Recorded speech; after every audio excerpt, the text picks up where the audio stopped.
안녕하세요. 이번 시간에는 2020년 기초연금 소득인정액에 대해서 알아보도록 하겠습니다. 2020년 기초연금 소득인정액, 어르신이 한 분 계시는 단독 가구의 경우에는 148만원입니다. 어르신이 두 분 계시는 부부 가구의 경우에는 236만 8천원입니다. 한 번 더 설명을 드리도록 하겠습니다. 어르신이 한 분으로 구성된 가구, 단독 가구에는 148만원, 그리고 어르신이 부부 가구로 있는 2인 가구의 경우에는 236만 8천원이 됩니다.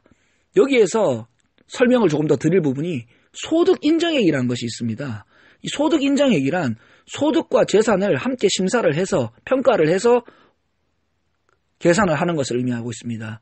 소득에도 이 소득의 종류에도 다양하게 있을 수 있고 재산도 그 재산의 종류가 다양하게 있을 수 있습니다. 여기서 반영되는 재산과 소득에는 소득만 하더라도 일반적으로 이렇게 일해서 벌어들이는 소득, 근로소득만 의미하는 것이 아니고 세를 준다고 하죠. 월세를 놔서 이렇게 받는 소득일 수도 있고 혹은 은행 등에 예금을 해서 이자금을 받는 것도 이 소득이 될 수도 있습니다. 그 밖에 기타 소득도 있을 수가 있습니다. 이런 다양한 소득이 있을 수가 있고 재산 역시 그 다양한 부분이 포함될 수가 있습니다.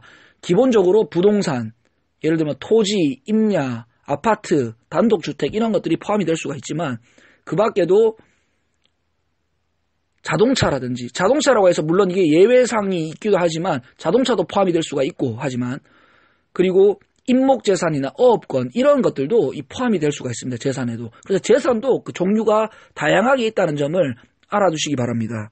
그래서 이 소득과 재산을 함께 심사를 해서 평가를 받아서 앞에 말씀드린 그 금액, 단독 가구의 경우에는 148만원, 부부 가구의 경우에는 236만 8천원을 그 기준에 넘지 않을 때 이 지원을 받으실 수가 있는 것입니다.